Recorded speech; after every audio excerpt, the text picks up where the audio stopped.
نكتفي بهذه الكلمات.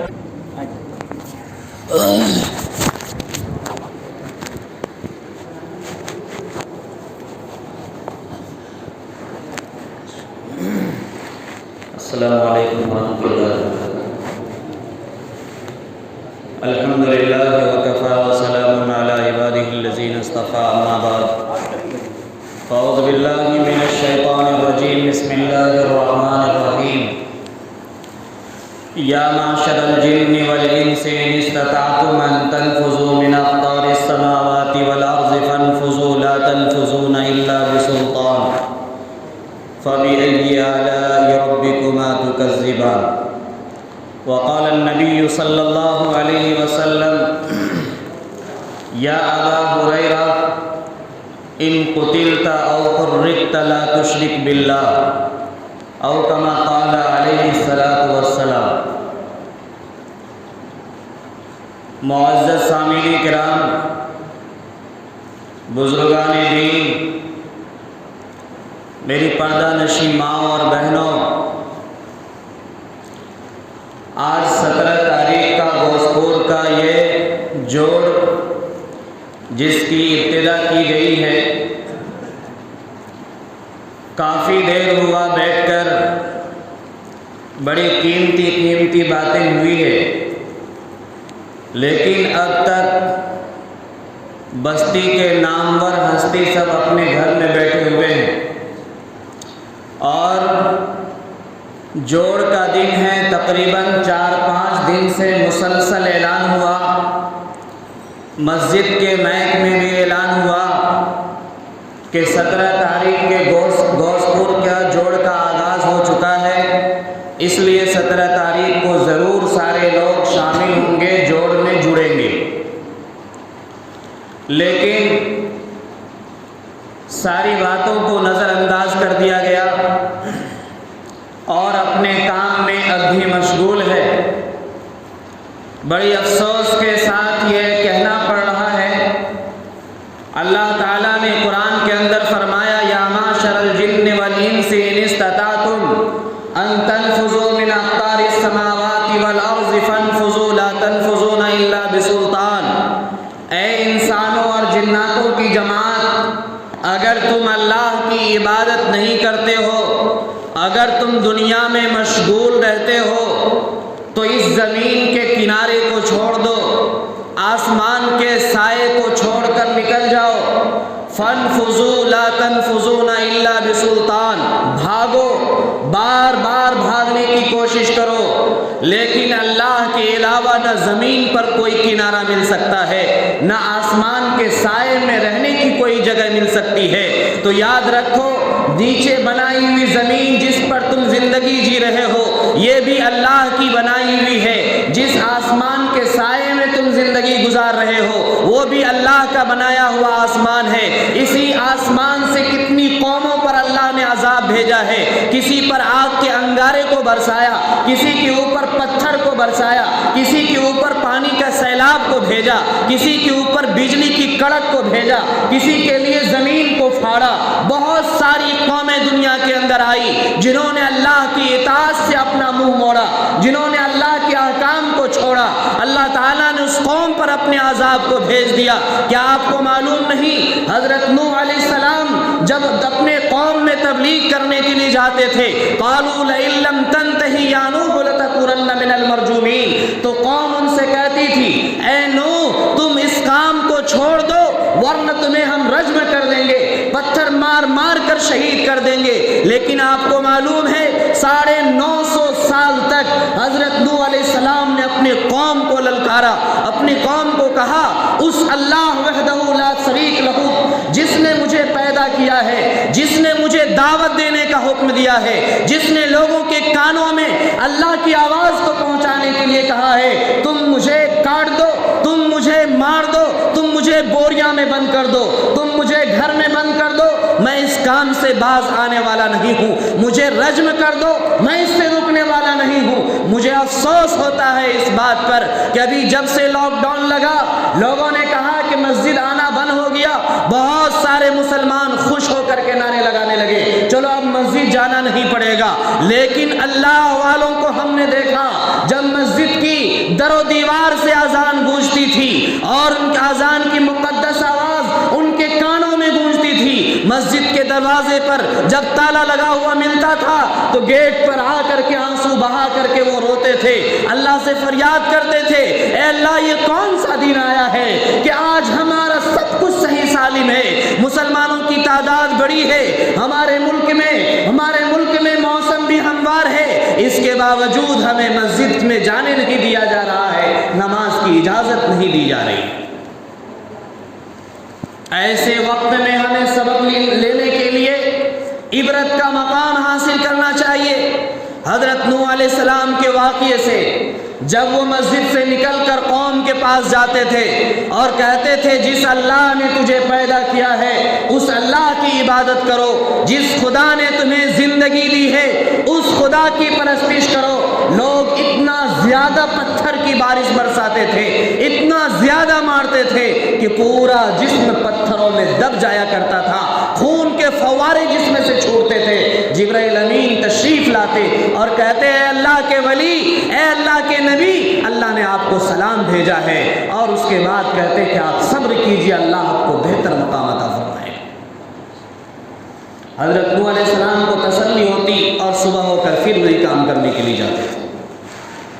آج ہمیں گھر میں بند کر دیا جائے اور کہا جائے کہ اس کام کو چھوڑ دو، مسلمان تم ہو نا، بس کہہ دو کہ ہم مسلمان نہیں ہیں نا تو گولی مار دیں گے، فوراً کہنے کے لیے تیار ہو جائے، فوراً کہنے کے لیے تیار ہو جائے۔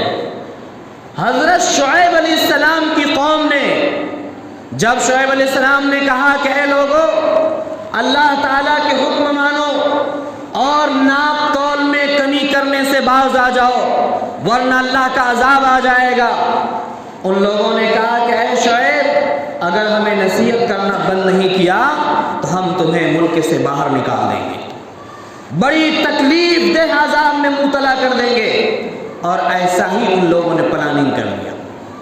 شعیب علیہ السلام صبح سویرے بستی چھوڑ کر نکل گئے، اللہ تبارک تعالیٰ نے اس قوم پر عذاب بھیجا اور عذاب بھیج کر کے تباہ و برباد کر دیا۔ جو اللہ کا بندہ ہوتا ہے، اللہ کے لیے کام کرتا ہے تو اللہ خود اس کی مدد کرتا ہے۔ حضرت ابراہیم علیہ السلام کی آگ میں مدد کیا، حضور اکرم صلی اللہ علیہ وسلم کی مدد غار ثور میں کیا، اور حضرت شعیب علیہ السلام کی مدد بستی کو ہجرت کروا کر کے کیا۔ حضرت صالح علیہ السلام قوم سمود میں پیدا ہوئے، قوم سمود کو انہوں نے کہا کہ تم اللہ تعالیٰ کی عبادت کرو، اسی لیے تم پیدا کیے گئے ہو، یہ زمین، یہ آسمان، یہ چاند، یہ سورج، دنیا کے سارے نظام یہ سب اللہ کے بنائے ہوئے۔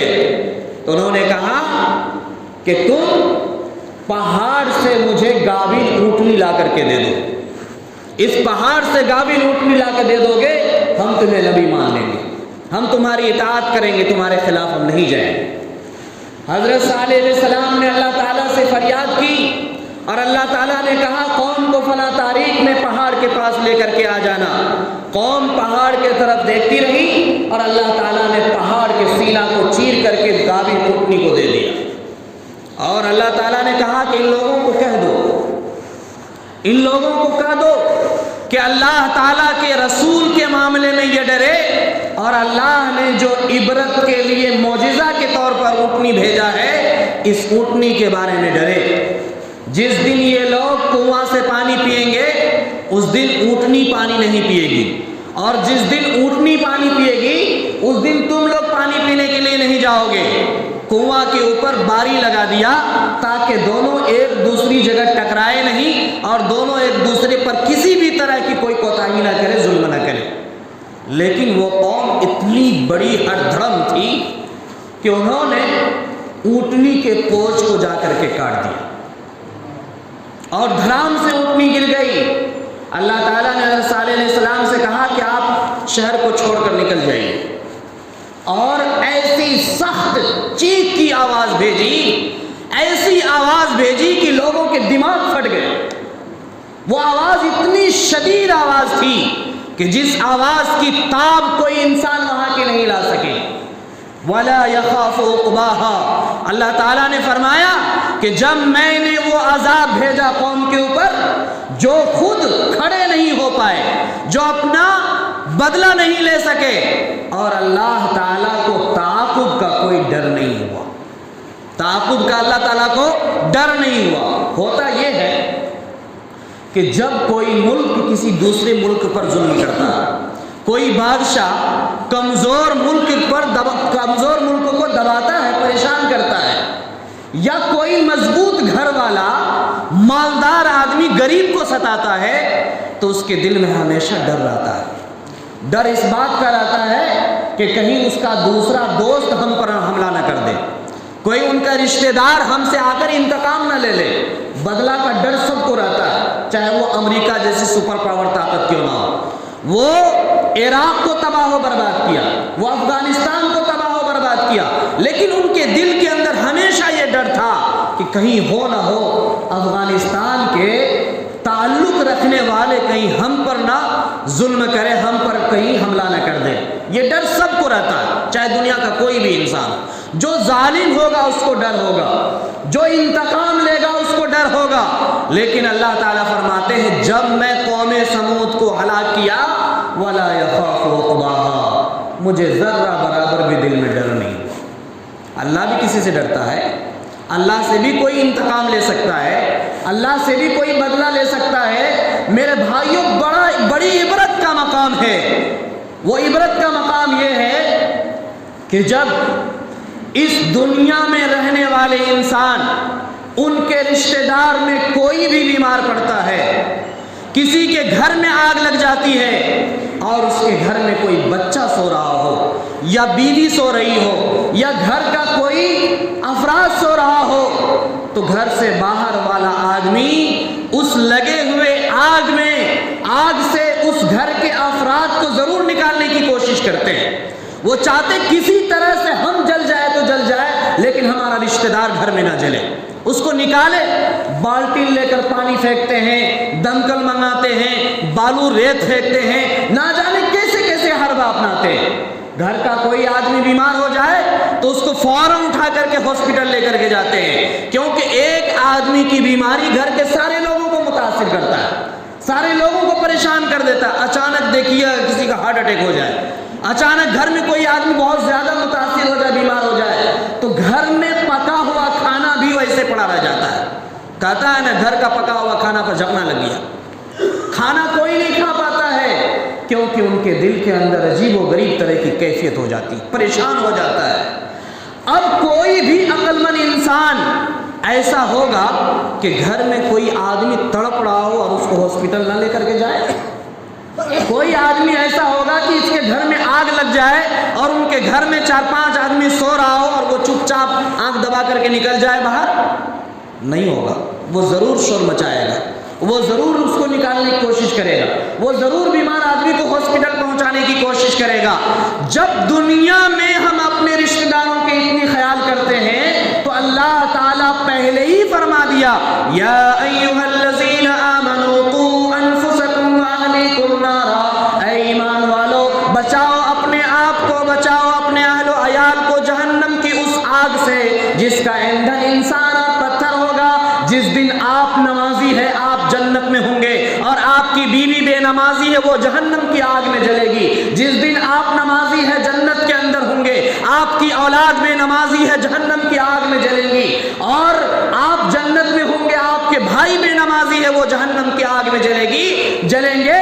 تو ذرا بتائیے اس وقت کو کیسے برداشت کریں گے، اس تکلیف کو کیسے برداشت کریں گے؟ دنیا کی تھوڑی سی تکلیف کو ہم برداشت نہیں کر پاتے ہیں، اور وہ آخرت کی ہمیشہ کا جو عذاب ہے اس عذاب کو ہم کیسے برداشت کریں گے؟ اس لیے میرے بھائیوں، جتنے لوگ یہاں موجود ہیں یا میری آواز جہاں تک پہنچ رہی ہے، میں سب سے کہنا چاہتا ہوں اللہ تعالیٰ نے ہم پر 5 وقت کی نماز فرض کیا ہے، اور یہ 5 وقت کی نماز بالغ ہونے کے بعد سے لے کر آخری سانس تک ہر مسلمان مرد عورت پر فرض ہے۔ نماز کسی بھی حال میں معاف نہیں ہے۔ یوم یکشف عن ساق ویدعون الی السجود فلا یستطیعون، قیامت کے دن جب سب بندی ہوگی اللہ تعالیٰ اولین آخرین سارے لوگوں کو میدان محشر میں جمع کریں گے تو اللہ تعالیٰ سب سے پہلے آزمائش کریں گے، اللہ تعالیٰ امتحان لیں گے۔ امتحان کیا ہوگا؟ اللہ پوچھیں گے تم سب میری اطاعت کرتے تھے، مجھے مان کر کے آئے ہو؟ سب ہاتھ اٹھائے گا، سب ہاتھ اٹھائے گا، میں اطاعت کر کے آیا ہوں، میں حکم مان کر کے آیا ہوں، میں آپ کا حکم کبھی نہیں توڑا، میں نمازی تھا، دین کا پابند تھا، شریعت کو آگے بڑھانے کے لیے، اسلام کو پھیلانے کے لیے ہم نے ایسی ایسی تکلیفیں برداشت کی۔ سب کہے گا، اللہ تعالیٰ فرمائیں گے وَيُدْعَوْنَ إِلَى السُّجُودِ، میرے سامنے سجدہ کر کے دکھاؤ۔ کیا کہیں گے؟ میرے سامنے سجدہ کر کے دکھاؤ، تب پتا چلے گا تم نمازی تھے یا نہیں تھے۔ نمازی آدمی سجدہ میں چلا جائے گا، فَلَا يَسْتَطِيعُونَ، اور جو بے نمازی ہے وہ بالکل بانس کی طرح کھڑا رہے گا، وہ لکڑی کی طرح بالکل کھڑا رہے گا، وہ سجدہ نہیں کر پائے گا، وہ سجدہ نہیں کر پائے گا۔ حضرت معاذ بن جبل رضی اللہ تعالیٰ عنہ نے یوم ينفخ فی الصور فتأتون افواجا کے بارے میں آپ صلی اللہ علیہ وسلم سے سوال کیا کہ یا رسول اللہ، اس آیت کا کیا مطلب ہے؟ جب لوگ جماعت در جماعت اللہ کے سامنے میں آئیں گے، فوج در فوج اللہ کے سامنے میں آئیں گے، تو اس وقت اس جماعت کی کیا کیفیت ہوگی؟ وہ جماعت کس شکل میں، کس حالت میں آئے گی؟ اللہ کے نبی صلی اللہ علیہ وسلم اس سوال کے کرنے پر اتنا روئے کہ داڑھی مبارکہ آنسوؤں سے تر ہو گئی۔ آپ صلی اللہ علیہ وسلم نے حضرت معاذ بن جبل سے کہا کہ اے معاذ، قیامت کے دن سب سے پہلی جماعت جو اللہ کے سامنے میں اللہ کے بارگاہ میں آئے گی، ان کا چہرہ سوگر سے بھی زیادہ بدتر ہوگا۔ معاذ بن جبل نے پوچھا یا رسول اللہ، وہ کون کام کرتے ہوں گے؟ ان کا دنیا میں عمل کیا ہوگا؟ کون سی برائی کیے کر چکے ہوں گے کہ ان کا چہرہ اتنا زیادہ بدتر ہوگا؟ آپ صلی اللہ علیہ وسلم فرماتے ہیں کہ وہ جماعت بے نمازیوں کی ہوگی۔ کون ہوگی؟ وہ جماعت بے نمازیوں کی ہوگی۔ حشر میں کیفیت ساری کھل جائے گی، بے نمازی کی صورت بدل جائے گی۔ بے نمازی اپنی صورت میں قیامت کے دن نہیں رہ پائیں گے، ان کا چہرہ بالکل سیاہ ہوگا، ان کا ہاتھ بالکل سیاہ ہوگا، ان کا پاؤں بالکل سیاہ ہوگا۔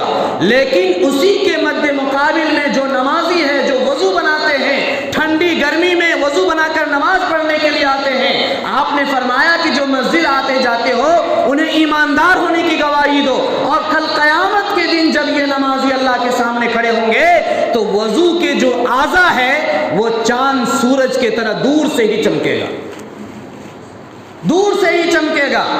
جس طرح سے میدان کے اندر کالا گھوڑا ہو اور اس گھوڑا کے اندر بعض گھوڑا ایسا ہو کہ جن کے ٹھنگنا کے اوپر اجلا ہو، جن کے مانگ کے اوپر اجلا ہو، جن کے پیٹھ کے اوپر اجلا کلر ہو، پیٹ کے اوپر اجلا کلر ہو، تو اس کالے گھوڑوں کے مجمع میں کیا وہ اجلا کلر والا گھوڑا سمجھ میں آئے گا دور سے کہ نہیں آئے گا؟ چمکے گا کہ نہیں چمکے گا؟ جس طرح سے تاریک رات آسمان کے اندر چاند چمکتا ہے، ستارہ چمکتا ہے، ایسے ہی کل قیامت کے دن الظلم ظلمات یوم القیامہ، جب تاریکی کی صورت میں قیامت اٹھائی جائے گی، لوگ اندھیروں میں پریشان ہوں گے، اس وقت اللہ تعالیٰ نمازیوں کے چہرے کو، نمازیوں کے ہاتھ کو، نمازیوں کے پاؤں کو، نمازیوں کے دائیں جانب، نمازیوں کے آگے جانب روشنی عطا فرمائیں گے۔ اس روشنی کو دیکھ کر کے وہ ڈائریکٹ جنت میں چلے جائیں گے، روشنی کو دیکھ کر وہ جنت میں چلے جائیں گے۔ سارے آدمی نماز پڑھیں گے؟ پڑھتے ہی ہیں ماشاءاللہ، لیکن سوال یہ ہے، اگر ہم نماز پڑھتے ہیں تو ہماری اولاد جو دلی میں کام کر رہی ہے، ہماری اولاد جو بمبئی میں کام کر رہی ہے، ہماری اولاد جو گھر سے باہر دکان پر کام کر رہی ہے، وہ اولاد کما کر کے آ کر پیسے تو دیتی ہے، لیکن ماں باپ اسے نماز کے لیے نہیں کہتے، اور کہتے بھی ہیں تو اس نظریہ سے کہتے ہیں، اس انداز سے کہتے ہیں جیسے کہ بچے کو چاکلیٹ دے کر پھسلایا جاتا ہو، بچے کو پھسلایا جاتا ہو۔ جس طرح سے ہر ماں باپ اپنے اولاد کے ساتھ کا اسٹیپ اس وقت لیتے ہیں جب کہ گھر میں کھانے کے لیے کچھ نہ ہو، ایک اولاد باہر میں ہو 3 مہینے سے کما کر پیسے نہ بھیجتا ہو، وہ امام کے پاس جا کر کے کہتے ہیں امام صاحب میرا بیٹا دیکھیے 3 مہینہ ہو گیا ہے، باہر میں اب تک 1 مہینہ کا بھی پیسہ نہیں بھیجا ہے، گھر میں بھوک مری لگا ہوا ہے، پریشان ہے۔ جس انداز، جس کیفیت، جس درد، جس لگن، جس شوق کے ساتھ آپ امام صاحب سے ملتے ہیں ان سے پیسہ حاصل کرنے کے لیے، اس سے زیادہ درد اور شوق آپ کے اندر ہونا چاہیے کہ میرا بیٹا نمازی ہے کہ نہیں، میرا بیٹا نماز پڑھ رہا ہے کہ نہیں پڑھ رہا ہے۔ گھر میں اگر ایک افراد بھی بے نمازی ہے تو اس بے نمازی کی نحوست 40 گھر کے اوپر پڑے گی، اس کی نحوست 40 گھر کے اوپر پڑے گی۔ اور جہاں پر نحوست برستی ہے تو اس کے بارے میں آپ نے سنا ہوگا کہ برباد گلستہ کرنے کو ایک ہی الو کافی تھا، ہر شاخ پر الو بیٹھا ہے، انجام گلستہ کیا ہوگا۔ ہر گھر میں جس کے بے نمازی ہو اس بستی کا انجام کیا ہوگا، اس شہر کا انجام کیا ہوگا، اس علاقے کا انجام کیا ہوگا، اس صوبہ کا انجام کیا ہوگا۔ اللہ خیر فرمائے، اللہ خیر فرمائے۔ خدا نخواستہ اگر ہم اس امت میں نہیں ہوتے تو جیسے جیسے گناہ یہ امت کر رہی ہے، خدا کی قسم یہ زمین پھٹ چکی ہوتی، آسمان گر چکا ہوتا، چاند سورج روشنی دینا بند کر چکے ہوتے۔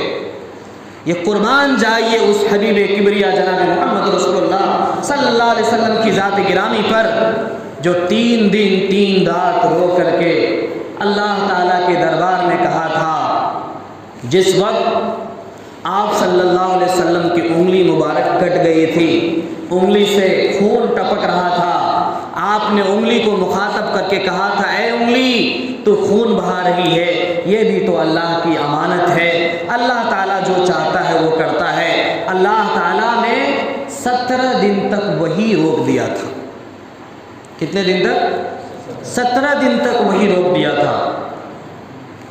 وَالضُّحَى وَاللَّيْلِ إِذَا سَجَى مَا وَدَّعَكَ رَبُّكَ وَمَا قَلَىٰ۔ 17 دن تک لوگ اتنا زیادہ آپ کو برا بھلا کہا، اتنا زیادہ آپ کو طعنہ دیا، اتنا زیادہ آپ کی برائی کی، اتنا زیادہ آپ کو کسی نے ساحر کہا، کسی نے دیوانہ کہا، کسی نے پاگل کہا، کسی نے کہا آپ کے اللہ نے آپ کو چھوڑ دیا ہے، کسی نے کہا اللہ آپ سے بیزار ہو چکا ہے۔ اللہ تعالیٰ نے 18واں دن آیت نازل کی وَلَسَوْفَ، اللہ تعالیٰ نے 18واں دن آیت نازل کی وَالضُّحَى وَاللَّيْلِ إِذَا سَجَى مَا وَدَّعَكَ رَبُّكَ وَمَا قَلَىٰ۔ آپ کے اللہ نے نہ آپ کو چھوڑا ہے، نہ اللہ آپ سے بیزار ہوا ہے۔ حضرت جبرائیل امین تشریف لائے، انہوں نے کہا یا رسول اللہ جہنم کے اندر 7 دروازے ہیں، 7 طبقات ہیں، اور اس کے اندر بڑے بڑے گنہگار جائیں گے۔ جہنم میں بڑی شدید آگ ہے، 100 سال تک اس آگ کو جلایا گیا تو وہ سفید ہو گئی، 100 سال تک اس آگ کو آگ میں ڈال کر جلایا گیا تو وہ سرخ ہو گئی، پھر 100 سال تک 1000 سال تک اس کو دہکایا گیا تو پھر جا کر کے وہ سیاہ ہو گئی۔ اب اس کی لپٹیں بالکل سیاہ ہیں، اس کی لپٹیں بالکل سیاہ ہے۔ آپ نے بڑی شوق میں کہا کہ اے جبریل بتاؤ اس کے اندر کون کون داخل ہوگا۔ حضرت جبرائیل امین نے کہا کہ ایک میں ساوی داخل ہوگا، ایک میں آگ کی پوجا کرنے والا ہوگا، ایک میں یہودی ہوگا، ایک میں نصرانہ ہوگا، ایک میں مشرکین ہوگا، ایک میں منافقین ہوگا۔ 6 کو بیان کیا اور 7ویں پر جا کر رک گئے۔ آپ صلی اللہ علیہ وسلم نے فرمایا کہ اے جبرائیل رکے کیوں؟ 7ویں دروازے سے کون جہنم میں داخل ہوگا؟ جبرائیل امین نے کہا یا رسول اللہ اس کے بارے میں آپ مت پوچھیں۔ کہا نہیں ضرور بتاؤ۔ جبرائیل امین نے کہا کہ یا رسول اللہ 7ویں دروازے سے آپ کے امتیوں میں سے وہ فرد جائے گا جو کبیرہ گناہ کیا اور بغیر توبہ کیے ہوئے مر گیا۔ کبیرہ گناہ کیا اور بغیر توبہ کیے ہوئے مر گیا، 7ویں دروازے سے آپ کی امتی کا وہ فرد جہنم میں جائے گی۔ بس اتنا سننا تھا۔ آپ نے جبرائیل امین سے سلام کلام کیا اور اس کے بعد اپنے حجرے میں اندر سے کنڈی لگایا اور مصلی بچھا کر کے سجدے میں گر گئے۔ سجدے میں گرنے کے بعد اتنا روئے کہ نماز کا ٹائم ہو گیا۔ گئے نماز پڑھے اور نماز پڑھنے کے بعد پھر آئے، کسی سے بات نہیں کی، پھر آ کر سجدے میں گر گئے، دوسری نماز، تیسری نماز، چوتھی نماز، پانچویں نماز، یہاں تک کہ مسلسل 3 دن ہو گئے آپ کے روتے ہوئے، 3 دن 3 رات آپ صلی اللہ علیہ وسلم اس امت کے غم میں روتے رہے۔ حضرت ابوبکر صدیق رضی اللہ تعالیٰ عنہ کو رہا نہیں گیا، وہ آئے، آ کر کنڈی کھٹکھٹائے، سلام کیا، اندر سے کوئی جواب نہیں آیا۔ صحابہ آپ صلی اللہ علیہ وسلم کا بڑا احترام کرتے تھے، بہت زیادہ احترام کرتے تھے، اگر سوئے ہو تو کوئی جگانے کے لیے نہیں جاتے تھے جب تک خود نہ آ جائے۔ جیسے آج ہم لوگ کہتے ہیں امام صاحب پتہ کیا ہو، بہت بدتمیزی ہے، بہت بڑی بدتمیزی ہے۔ جتنا احترام صحابہ اپنے نبی کا کرتے تھے اتنا ہی احترام مقتدی کے اوپر اپنے امام کا ہے۔ کیوں؟ اس لیے کہ علماء نبی کے وارث ہیں۔ علماء کیا ہے؟ نبی کے وارث ہے۔ جو ادب ان کا ہے وہی ادب ان کا بھی ہے، جو احترام ان کا ہے وہی احترام ان کا ہے۔ اسی لیے آپ صلی اللہ علیہ وسلم نے فرمایا کہ اگر تم کسی عالم سے مصافحہ کرتے ہو تو نبی سے مصافحہ کرتے ہو، اگر ان کے چہرہ کو دیکھتے ہو تو نبی کو دیکھنے کے برابر ثواب ملے گا، اگر ان کا احترام کرتے ہو تو نبی کے احترام کے برابر ثواب ملے گا۔ حضرت ابوبکر صدیق رضی اللہ تعالیٰ عنہ تشریف لائے، کنڈی کھٹکھٹائے، سلام کیا، کوئی جواب نہیں آیا، چلے گئے۔ حضرت عمر رضی اللہ تعالیٰ عنہ آئے، انہوں نے بھی ایسا ہی عمل کیا، کوئی جواب نہیں ملا، چلے گئے۔ حضرت عثمان غنی رضی اللہ تعالیٰ عنہ تشریف لائے، ان کو بھی کوئی جواب نہیں ملا۔ اس کے بعد کہا علی آپ داماد ہیں، آپ جائیں، ہو سکتا ہے آپ صلی اللہ علیہ وسلم بہت زیادہ ناراض ہو یا غصے میں ہو یا کوئی پریشانی آ گئی ہو یا جبرائیل امین سے تنہائی میں بات کر رہے ہو، آپ جائیں، ہو سکتا ہے آپ کو آپ کے سلام کا جواب ملے اور آپ کو بلائیں۔ حضرت علی نے فرمایا جب آپ کو جواب نہیں ملا تو ہم کو جواب کیسے ملے؟ اس لیے میں ان کے لاڈلی چہیتی بیٹی کو بھیجتا ہوں، فاطمہ کو بھیجتا ہوں رضی اللہ تعالیٰ عنہ۔ حضرت فاطمہ رضی اللہ تعالیٰ عنہ کو بھیجا گیا۔ حضرت فاطمہ رضی اللہ تعالیٰ عنہ آئی، کنڈی کھٹکھٹایا، انہوں نے سلام کیا اور اپنا نام بتایا۔ آپ صلی اللہ علیہ وسلم کنڈی کھولے، کھولنے کے بعد حضرت فاطمہ جب اندر داخل ہوتی ہے، مصلی کو دیکھتی ہے تو پورا مصلی آنسوؤں سے بھرا پڑا ہے، پورا مصلی آنسوؤں سے بھرا پڑا ہے۔ پوچھا یا رسول اللہ، میرے محبوب آپ والد محترم، کیا غم ہے آپ کو، کیا پریشانی ہے؟ آپ صلی اللہ علیہ وسلم نے آنسو پوچھتے ہوئے جواب دیا کہ اے عائشہ، اے فاطمہ، ہم نے 3 دن پہلے سنا ہے کہ میری امتی بھی جہنم میں جائے گی، میری امتی بھی جہنم میں جائے گی، تب سے نہ میں کھانا کھا رہا ہوں، نہ کسی سے بات کرنے کا دل کرتا ہے، نہ کہیں باہر رہنے کا دل کرتا ہے، بس میں مصلی پر آتا ہوں، اللہ سے روتا ہوں، گر گڑاتا ہوں، جب تک اللہ تعالیٰ مجھے جواب نہیں دے گا اس وقت تک میں سجدہ میں پڑا رہوں گا، چاہے قیامت آ جائے، اس وقت تک میں سجدہ میں پڑا رہوں گا۔ آپ کا یہ جذبہ، یہ شوق، یہ غم، یہ امت کا تڑپ اللہ تعالیٰ دیکھ رہے تھے۔ اللہ تبارک تعالیٰ کو بڑا جوش آیا، جبرائیل امین کو بھیجا اور کہا کہ جبرائیل جاؤ میرے محبوب میرے نبی کو جا کر کے مژدہ سنا دو، وَلَسَوْفَ يُعْطِيكَ رَبُّكَ فَتَرْضَىٰ، اور کہہ دو جب تک میرا محبوب، میں اپنے محبوب کو راضی نہیں کر دوں گا اس وقت تک میں نبی کے کسی بات سے انکار نہیں کروں گا۔ وَلَسَوْفَ يُعْطِيكَ، ان قریب میں اتنا عطا کروں گا، وَلَسَوْفَ يُعْطِيكَ رَبُّكَ فَتَرْضَىٰ، کہ رب کو وہ راضی پائیں گے، اللہ تبارک تعالیٰ آپ صلی اللہ علیہ وسلم سے راضی ہو جائیں گے۔ صحابہ نے پوچھا یا رسول اللہ آپ کس چیز سے راضی ہوں گے، آپ کس چیز سے راضی ہوں گے؟ آپ صلی اللہ علیہ وسلم نے فرمایا کہ قیامت کے دن جب میں سجدے میں جاؤں گا تو سجدے میں جانے کے بعد اس وقت تک میں سجدہ سے سر نہیں اٹھاؤں گا جب تک میرا ایک ایک امتی جہنم سے نکل کر جنت میں نہیں چلی جائے گی، ایک ایک امتی جہنم سے نکل کر جنت میں نہیں چلی جائے گی، اس وقت تک میں سجدے سے سر نہیں ہٹاؤں گا۔ اتنا بڑا رحیم، اتنا بڑا شفیق کسی باپ کو آپ نے دیکھا ہے؟ کسی نبی کی زندگی میں آپ نے یہ طرف دیکھی ہے؟ نہیں دیکھی ہوگی۔ وہ نبی کہتے ہیں کہ اس دین کے راستے میں مجھے جتنی تکلیف پہنچائی گئی پچھلے کسی نبی کو اتنی تکلیف نہیں پہنچائی گئی. تنہا ہیں, آپ کو نبوت مل چکی ہے, آپ نے منبر پر کھڑے ہو کر اعلان کیا ہے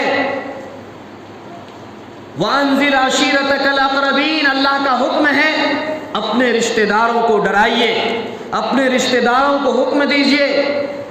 آپ صلی اللہ علیہ وسلم پہاڑ کی چوٹی پر جا کر کہتے ہیں یا صباحا, سارے رشتہ دار خاندان پہاڑ کی چوٹی کے سامنے جمع ہو جاتے ہیں. آپ صلی اللہ علیہ وسلم فرماتے ہیں آپ لوگوں کے بیچ میں اتنی عمر پایا ہوں, اب میری زندگی آپ کے سامنے میں ہے, آپ نے مجھے سچا پایا کہ جھوٹا پایا؟ وہی سارے لوگ کہنے لگے آپ صادق الامین ہیں, سچے ہیں, آپ نے کبھی جھوٹ نہیں بولا.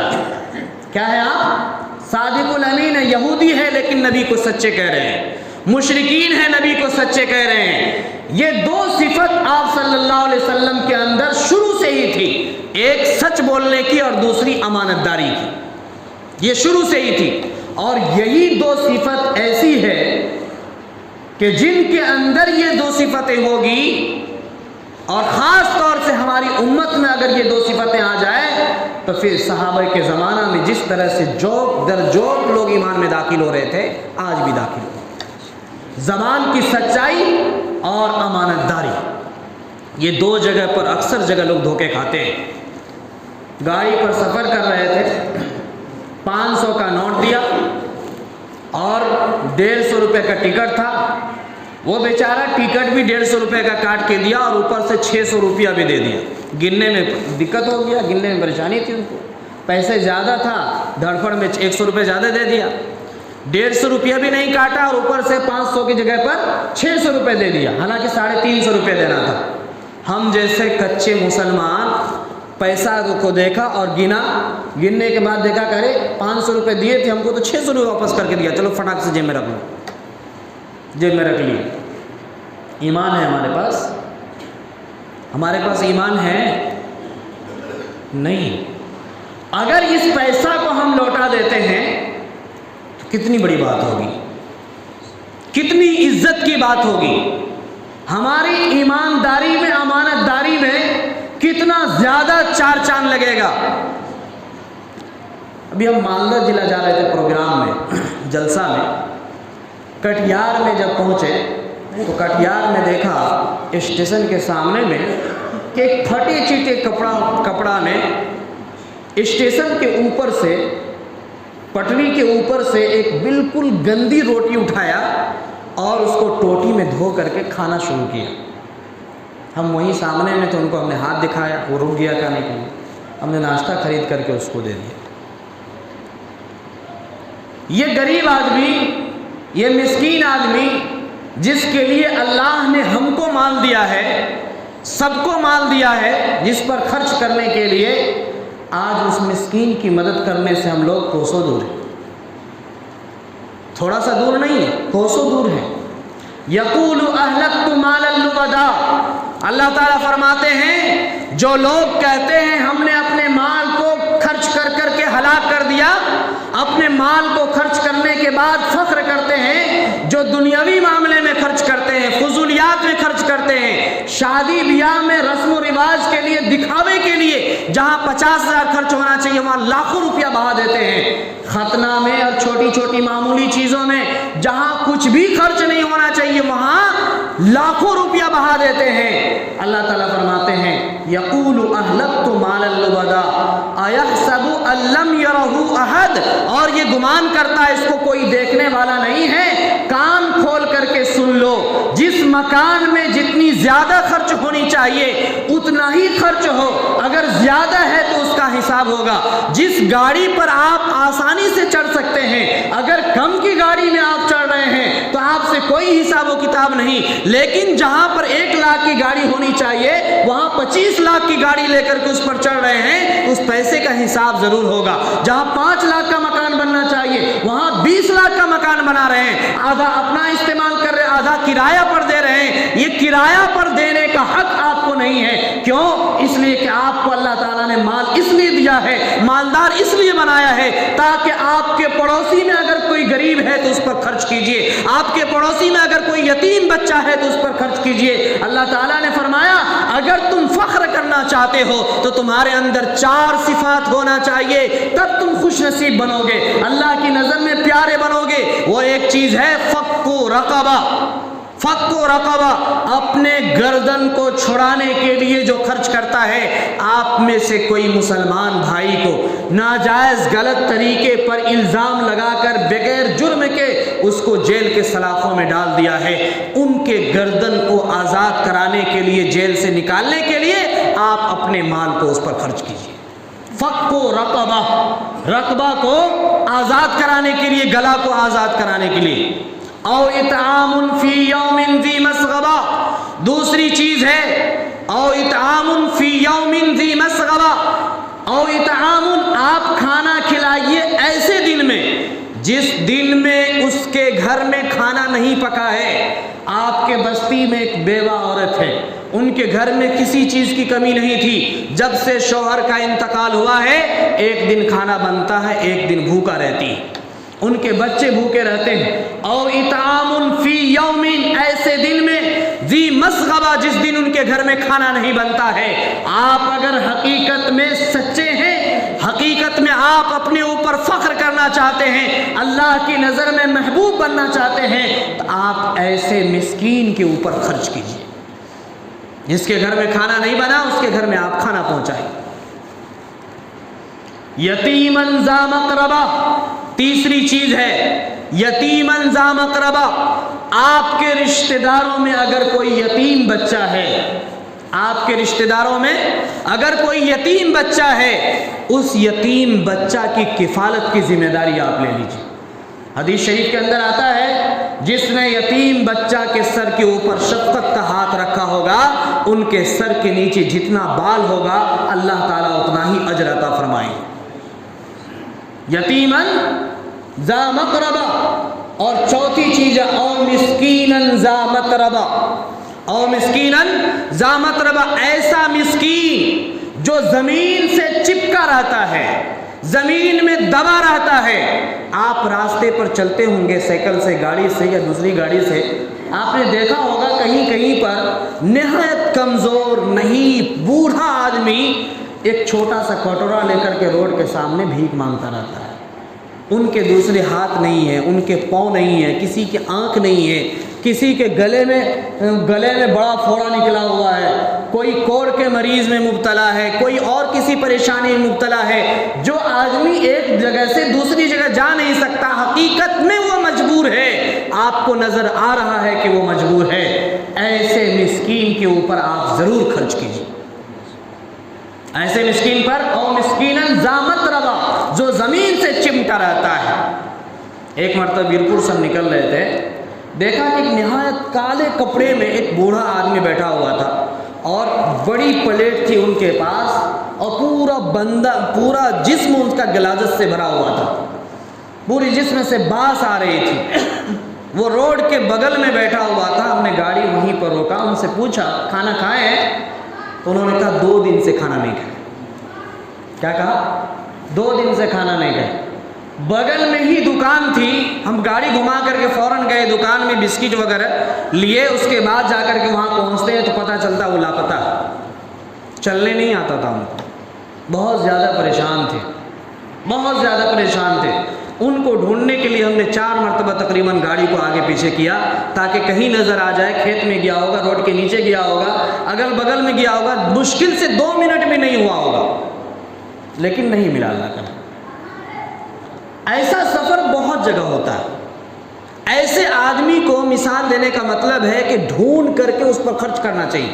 یہ میں نہیں کہہ رہا ہوں، یہ اللہ تعالیٰ کہہ رہے ہیں، یہ اللہ تعالیٰ کہہ رہے ہیں۔ اگر اللہ نے آپ کو صاحب مال بنایا ہے، صاحب اولاد بنایا ہے، اگر اللہ نے آپ کو دولت دیا ہے، تو یہ فخر کی بات نہیں ہے کہ آپ اونچی اونچی مکان بنائیں، یہ فخر کی بات نہیں کہ 25-30 لاکھ کی آپ زمین لے لیں، یہ فخر کی بات نہیں ہے کہ 40 لاکھ کی گاڑی پر آپ جا کر کے گھومیں، یہ فخر کی بات نہیں کہ اپنے شادی میں جا کر کے آپ کروڑوں روپے بہا دے. یہ فخر کی بات نہیں ہے کہ اپنے بستی میں سارے لوگوں کو للچانے کے لیے, تکبر کے لیے لوگوں کو یہ کہے کہ ہم نے اپنے شادی میں خسی کا گوشت کھلایا ہے, فخر کروائے, اپنے نام کو روشن کرنے کے لیے کام کرے.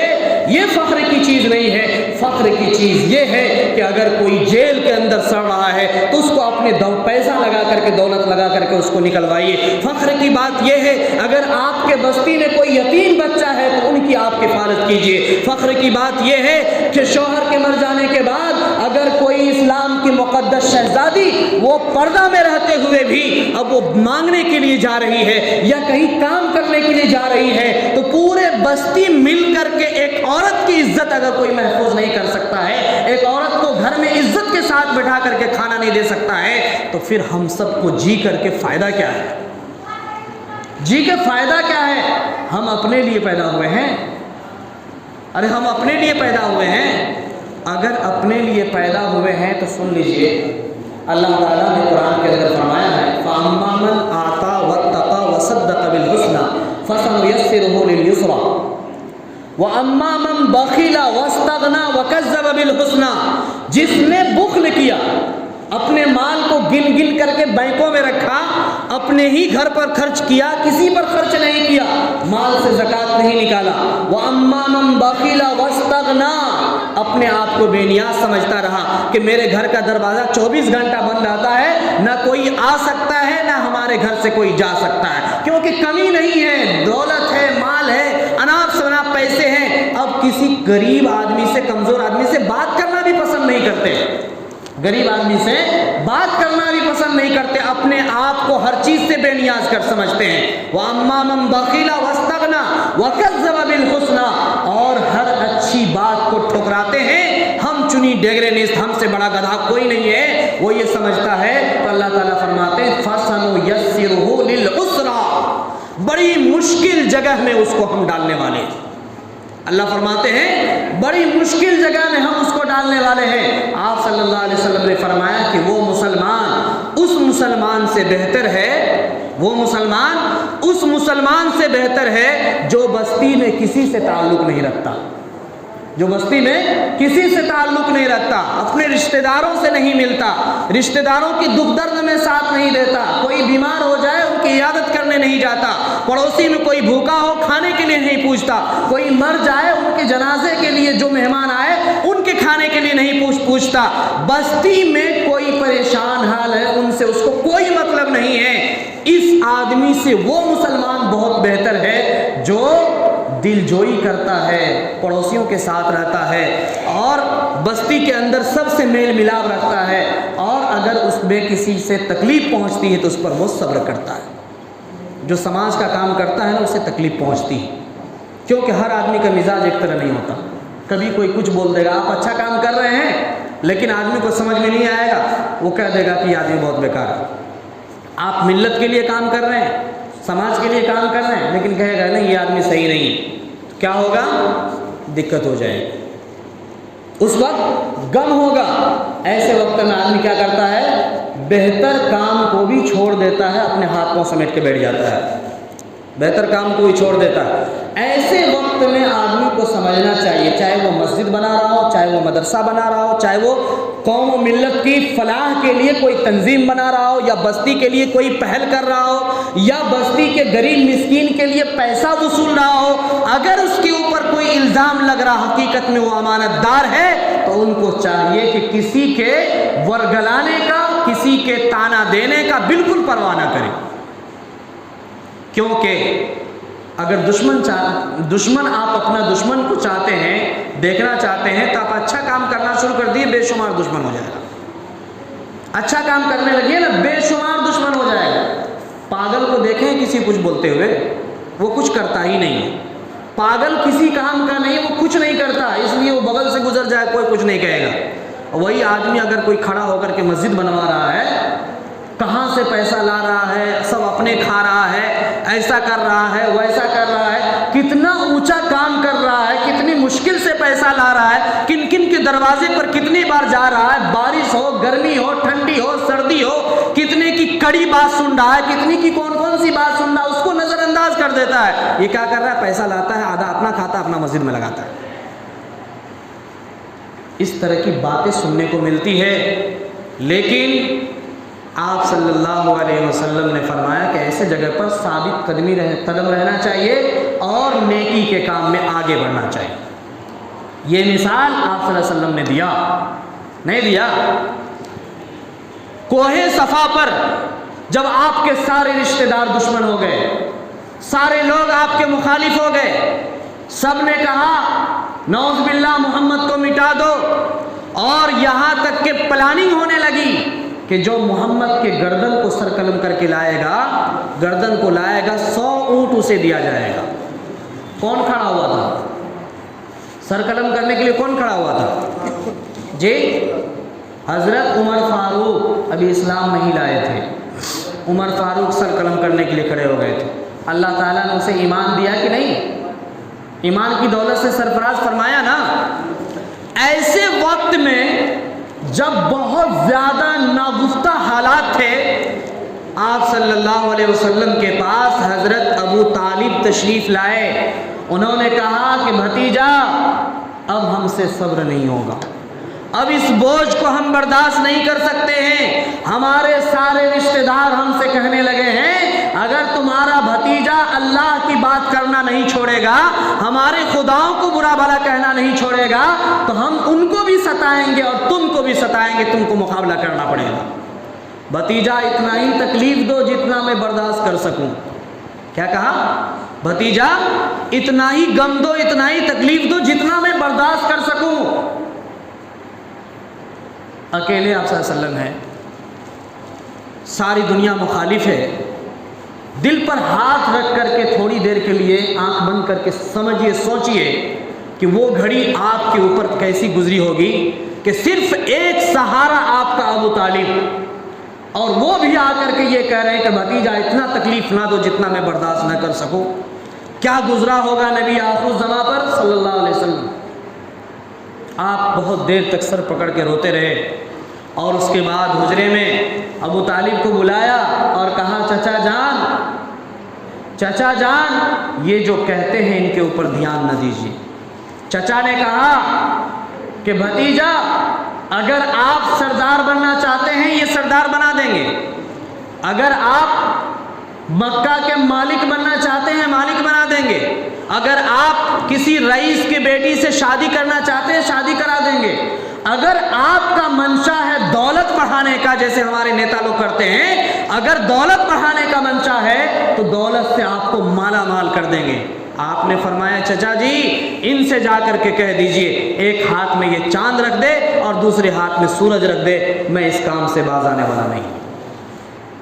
کیا سمجھ میں آیا کہ یہ دعوت کا کام جتنا اونچا ہے، اس کے سامنے میں نہ چاند کھڑا ہو سکتا ہے، نہ سورج کھڑا ہو سکتا ہے، نہ زمین کھڑی ہو سکتی ہے، نہ آسمان کھڑا ہو سکتا ہے۔ دنیا کائنات کے اندر کوئی بھی اتنی بڑی دولت نہیں ہے جو دعوت و تبلیغ کا مقابلہ کر سکے۔ کیوں میں کہہ رہا ہوں؟ اس لیے کہہ رہا ہوں کہ اسی دعوت کے لیے اللہ تعالیٰ نے اپنے انبیاء کرام کو بہت زیادہ ستایا۔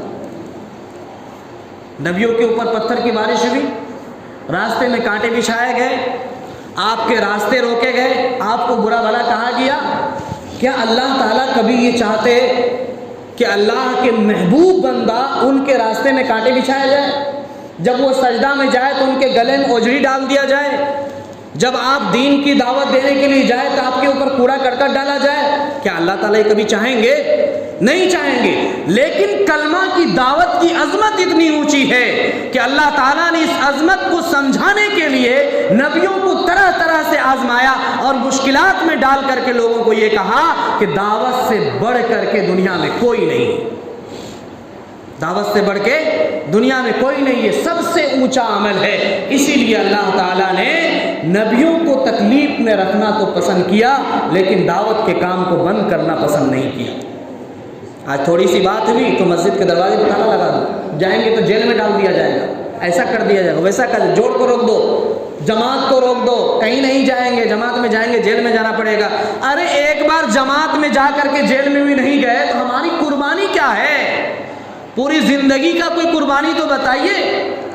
احسب الناس ان یترکوا ان یقولوا آمنا وهم لا یفتنون، کیا تم لوگوں نے یہ گمان کر لیا ہے کہ ایمان لانے کے بعد تم یہ سوچتے ہو کہ اللہ تمہیں آزمائیں گے؟ نہیں، ضرور آزمائیں گے۔ اللہ تعالیٰ تمہیں دیکھنا چاہتے ہیں تم حقیقت میں کامل مومن ہو یا تم جھوٹے ہو۔ آزمائش جب آتی ہے نا تو وہاں پر امتحان ہوتا ہے، وہاں امتحان ہوتا ہے، وہاں سچے اور جھوٹے میں تمیز ہوتی ہے۔ جب آزمائشیں نہیں آئی تو پھر کیا بات؟ آزمائشیں نہیں آئی تو کیا ہوا؟ صحابہ کرام کے درمیان دیکھیے آزمائش، سامنے میں تیل کی کڑھائی رکھ دیا گیا ہے، تیل کھول رہا ہے، ابل رہا ہے، کہتا ہے ایک مرتبہ تم کہہ دو کہ میرے مقابل میں نبی آخر الزماں کو تکلیف پہنچاؤ، میں تمہیں چھوڑ دوں گا۔ لیکن صحابہ کہتے ہیں میرے نبی کے جسم کے پاؤں کے اندر اگر کانٹا بھی چم جائے میں یہ برداشت نہیں کروں گا، اگرچہ ان کے مقابل میں مجھے بوٹی بوٹی کاٹ دیا جائے۔ یہ نبی کی محبت، نبی کی یہ صحابہ کی محبت اور صحابہ کا ایمان ہے۔ ایسا ایمان چاہیے میرے بھائیوں۔ سن لیجئے کان کھول کر کے، جہاں پر نبی کی سنت چھوٹ رہی ہو، جہاں پر اللہ کا حکم سے روکا جا رہا ہو، ایسی جگہ پر دنیا کے کسی طاقت سے ہم سمجھوتا نہیں کر سکتے ہیں۔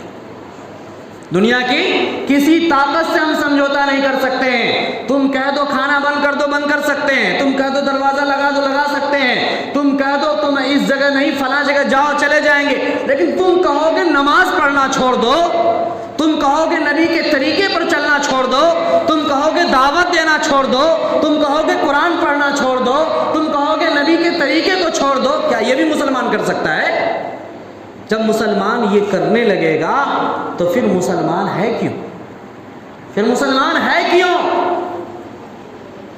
اللہ کے نبی صلی اللہ علیہ وسلم نے فرمایا لا يبقى من الاسلام الا اسمه، ایک زمانہ ایسا آنے والا ہے کہ مسلمان صرف نام کا رہ جائے گا، مسلمان صرف نام کا رہ جائے گا۔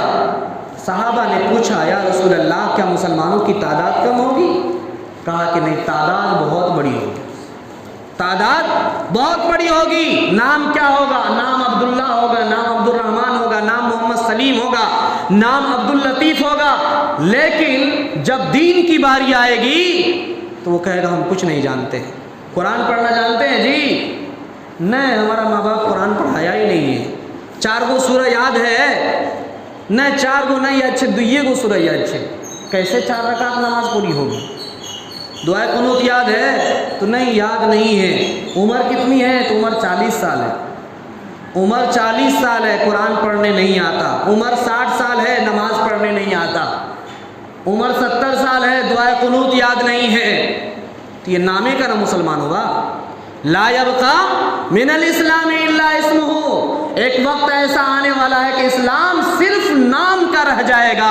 وہ کہے گا میں اسلام والا ہوں، میں مسلمان ہوں، میں مومن ہوں، لیکن اندر میں خالی رہے گا، نہ چہرے پر داڑھی ہوگی، نہ اسلامی کپڑا ہوگا، نہ اسلامی طریقہ ہوگا، نہ قرآن پڑھنے آتا ہوگا، نہ نماز پڑھے گا، کچھ بھی اس کے اندر نہیں رہے گی، وہ صرف نام کا مسلمان ہوگا۔ اور ایسے مسلمان کو جس طرح سے تاتاریوں نے گاجر مولی کی طرح کاٹ دیا تھا، ایک دن میں 18 لاکھ مسلمانوں کو قتل کیا تھا۔ کیوں؟ اس لیے کہ وہ نماز بھی پڑھنا چھوڑ دیا تھا، جمعہ بھی پڑھنا چھوڑ دیا تھا، یہاں تک کہ عید بقرعید کی نماز بھی چھوڑ دیا تھا۔ جب اللہ کی وقت مسلمانوں کے دلوں سے نکل جائے، جب اللہ کے حکم کو مسلمان چھوڑ دیتا ہے تو اللہ تعالیٰ اس کے سر پر ظالم بادشاہ کو مسلط کر دیتا ہے، اور پھر جب مارتا ہے، کاٹتا ہے، رلاتا ہے، عزت لوٹتا ہے، گھر چھڑواتا ہے، تب کہتا ہے اللہ تعالیٰ ہماری مددیں نہیں کرتا، ہم نماز پڑھتے ہیں، ہم قرآن پڑھتے ہیں، ہمارا خدا کہاں چلا گیا، کیا ہو رہا ہے؟ یہ ہمارے کرتوت کی سزا ہے، یہ ہماری کرتوت کی سزا ہے۔ لا يبقى من القرآن الا رسمہ، آپ صلی اللہ علیہ وسلم نے فرمایا کہ قرآن صرف رسم کے لیے پڑھا جائے گا۔ قرآن کی جو اصل روح ہے، قرآن کے اندر جو اصل پیغام ہے، قرآن کے اندر جو اصل قانون ہے، ان تمام چیزوں کو طاقوں میں سجا کر رکھ دیا جائے گا، اور جب کوئی مرے گا تو قرآن خانے میں قرآن پڑھا جائے گا۔ جب دکان چالو کرے گا تو وہاں پر دکان کی برکت کے لیے قرآن پڑھے گا، جب پروگرام ہوگا تو مجلسوں کو سجانے کے لیے قرآن پڑھا جائے گا، جب گھر میں کوئی پریشانیاں آئے گی تو گھر میں سورہ بقرہ پڑھا جائے گا، لیکن قرآن پڑھنے والا آپ کو نہیں ملے گا۔ طاقوں میں قرآن رکھا ہوا ہے نا، کتنے دن ہوا ہوگا اس قرآن کو نکالے ہوئے؟ سال گزر گیا ہوگا، کسی قرآن میں ہاتھ نہیں لگا ہوگا کسی کا۔ ایک آدھ قرآن نکل گیا ہوگا الگ بات ہے۔ قرآن دیکھیے بوسیدہ ہے، بے ترتیب رکھا ہوا ہے۔ یہ قرآن جس کے اوپر ایمان رکھنا ہمارے لیے فرض ہے، جس کو گھر اور اپنے گھر کے سارے فیملی سے زیادہ ان کو سنبھالنا چاہیے، عزت سے رکھنا چاہیے، وہ قرآن کس طرح سے بے ترتیب رکھا ہوا ہے؟ کوئی ہے دیکھنے والا؟ انہیں کی نظر پڑتی ہے ان کے اوپر؟ لا یبقی من القرآن الا رسمہ، ایک زمانہ ایسا آئے گا کہ قرآن صرف رسم کے لیے پڑھا جائے گا، حقیقت میں قرآن نہیں پڑھے گا۔ میرے بھائیوں، اس نشانی، قیامت کی نشانی جو ہے وہ ہم پر ہی کہیں لاگو نہ ہو جائے، اس لیے آج سے اپنی ذمہ داری سمجھ لیجئے کہ ہر دن ہمارے گھر کے اندر قرآن کی تلاوت ہوگی، ہر دن قرآن کی تلاوت ہوگی۔ اگر آپ کو 4 سورہ یاد ہے تو آپ قرآن کو کھول لیجئے، صبح میں فجر کی نماز پڑھ کے گھر جاتے ہیں تو 4 ہی سورہ کو پڑھیے، 5ویں سورہ یاد کرنے کی کوشش کیجیے، 6ٹھی سورہ قرآن یاد کرنے کی کوشش کیجیے۔ جتنا یاد ہے اتنا ہی قرآن کو ہاتھ میں رکھ کر کے پڑھیے۔ کم سے کم آپ کے جسم سے قرآن لگے گا، آپ کی آنکھ کی روشنی اگر قرآن کی آیتوں سے ٹکرائے گی تو آپ کی آنکھوں کی روشنی بڑھے گی، آپ کے جسم کے اندر اللہ تعالیٰ کی ایمان کا نور بڑھے گا۔ آپ ہاتھ میں قرآن لیں گے تو قرآن کی لذت سے آپ آشنا ہوں گے۔ آپ نے فرمایا مساجدہم عامرۃ وہی خراب من الہدی، ایک زمانہ آئے گا کہ لوگ مسجدوں کو سجائیں گے، عالیشان بنائیں گے، لیکن مسجد نمازیوں کے روح سے خالی ہوگی۔ مسجد بھری ہوگی لیکن مسجد میں نمازی نہیں ہوں گے۔ جمعہ کے دن دیکھتے ہیں مسجد بھر جاتی ہے لیکن نمازی ہے، نماز پڑھ کے دروازے پر جائے، ان سے پوچھئے کہ بھائی 2 رکعت نماز پڑھیں کہ 4 رکعت، ان کو گنتی بھی یاد نہیں کیا رکعت نماز پڑھیں۔ اور یہ پوچھ لیجئے کہ کون کون سورہ امام صاحب نے تلاوت کیا ہے تو بس ہو گیا۔ کون کون سورہ تلاوت کی ہے امام صاحب؟ کچھ پتہ نہیں۔ کیا ہے یہ؟ کہاں ہیں مسلمان؟ کس خزانے اور کس دولت کو دیکھ کر کے ہم اپنے آپ کو مسلمان کہہ رہے ہیں؟ ہمارے پاس ہے کیا؟ میرے بھائیوں، کم سے کم ہم مسلمانوں کی پہچان کو اپنے اندر داخل کریں۔ مسلمان کا پہچان کیا ہے؟ چہرے پر داڑھی ہونی چاہیے، کپڑا ہمارا شرعی ہونا چاہیے۔ سنت کے مطابق کپڑا کیا ہے؟ شرعی سنت کے مطابق کپڑا کیا ہے؟ اگر آپ سے کوئی پوچھے کہ سنت کپڑا کیا ہے، کون سا کپڑا پہننا سنت ہے، تو آپ کیا جواب دیں گے؟ بولیے بھائی، آپ لوگ جوڑ میں آئے ہوئے ہیں، کوئی آپ سے پوچھے کہ کپڑا سنت کے مطابق پہننا کون سا طریقہ ہے، کون سا کپڑا سنت ہے پہننا، کیا جواب دیں گے؟ کون سا کپڑا پہننا سنت ہے؟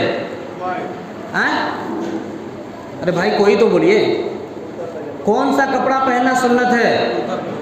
کرتا پاجامہ آپ کے نبی پہنے تھے کیا؟ آپ کے نبی کرتا پاجامہ پہنے تھے؟ ارے جو نبی پہنیں گے وہی نہ سنت ہوگا۔ کرتا پاجامہ پہنے تھے کیا؟ نہیں پہنے تھے، تو آپ سنت کیسے کہہ رہے ہیں؟ کون سا کپڑا پہننا سنت ہے؟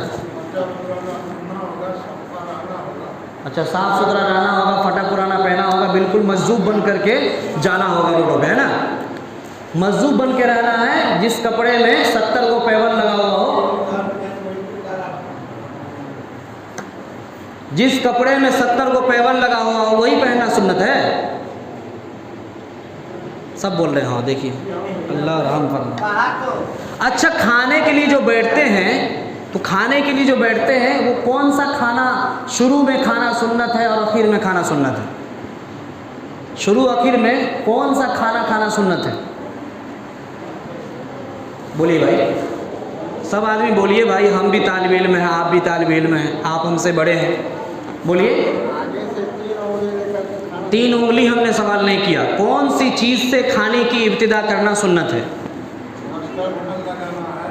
دسترخوان ہم نے نہیں کہا، ہم نے کہا کھانے کی چیز میں کون سی چیز سے شروع کرنا سنت ہے؟ جی، پانی سے، میٹھی چیز۔ اور بولیے، کوئی بولیں گے؟ بسم اللہ نہیں بولے بھائی کھانے کی چیز ہم نے کہا، ہم یہ نہیں کہا کیا پڑھ کے کھانا ہے، وہ نہیں کہا ہم نے۔ ہاں اچھا، ان کا کہنا اگر روٹی دسترخوان پر ہے تو روٹی سے کھانا سنت ہے، اگر گوشت ہے تو گوشت سے کھانا سنت ہے، مچھلی ہے تو مچھلی سے کھانا سنت ہے، کیا یہی ہے کیا؟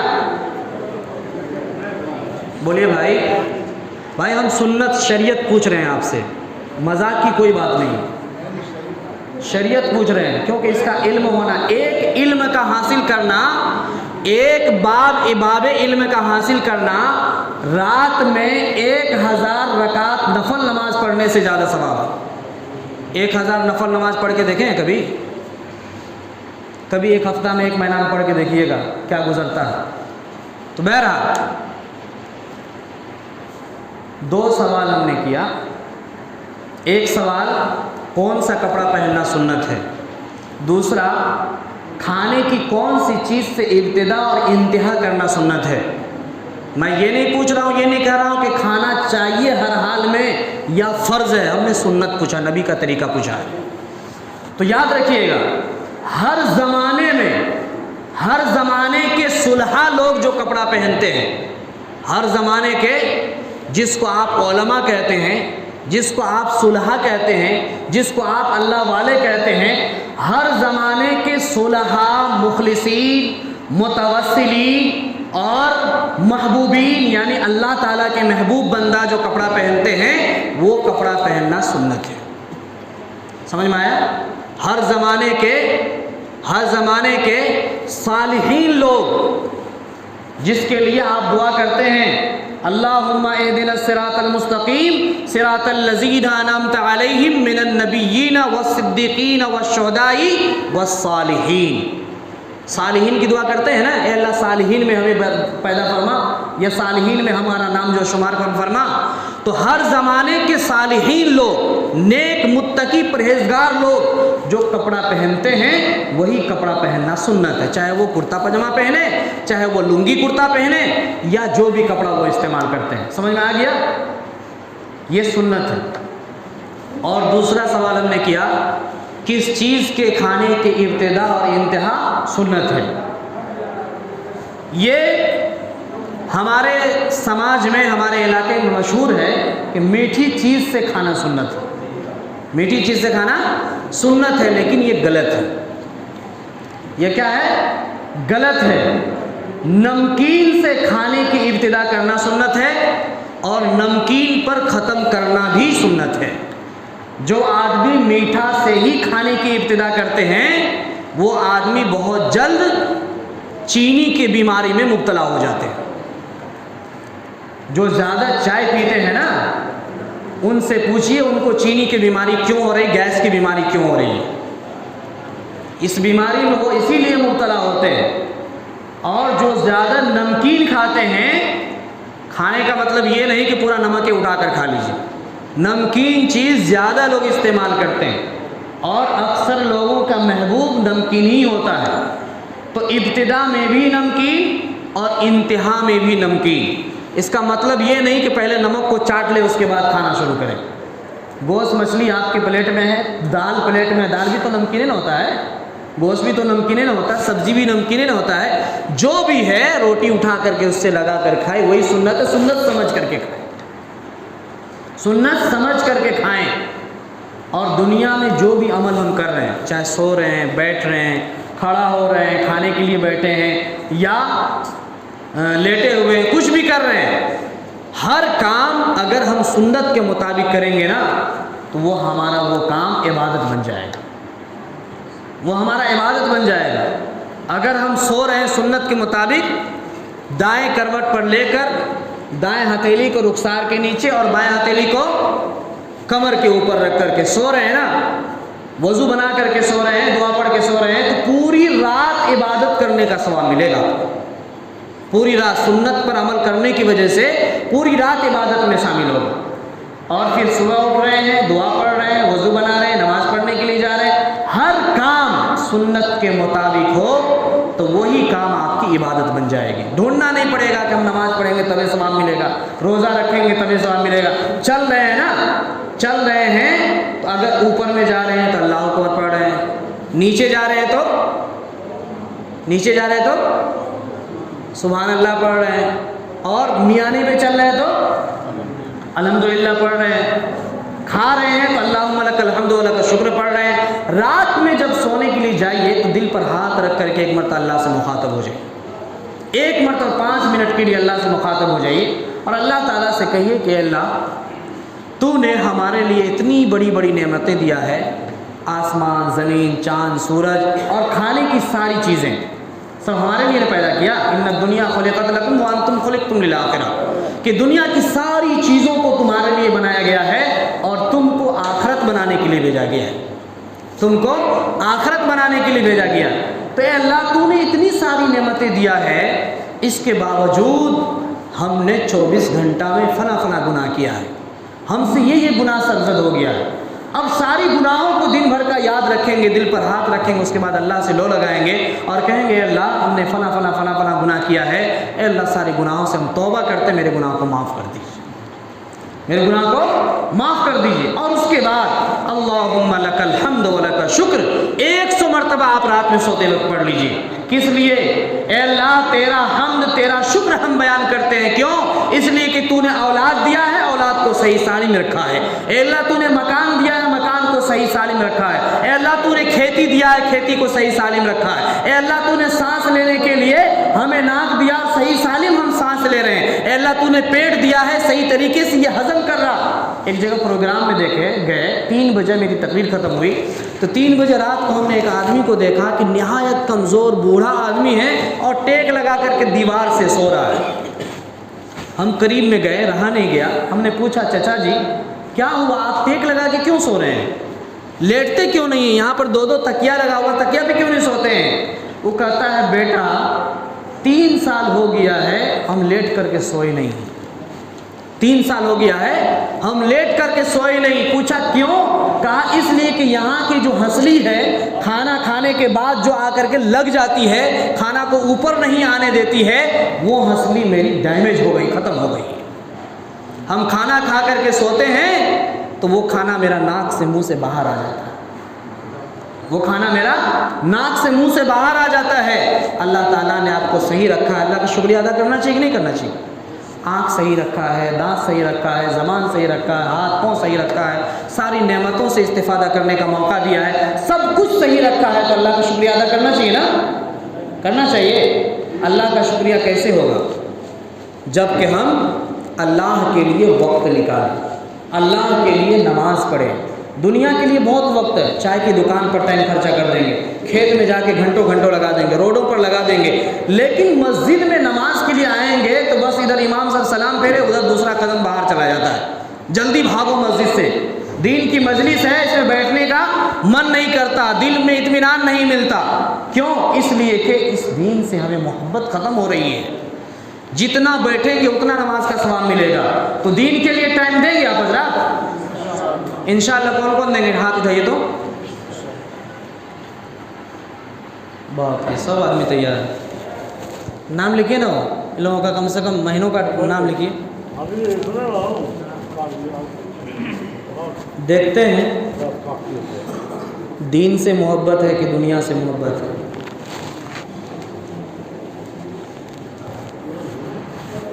کہاں تشکیل ترتیب والے بیٹھے رہیے، ابھی اٹھیے نہیں،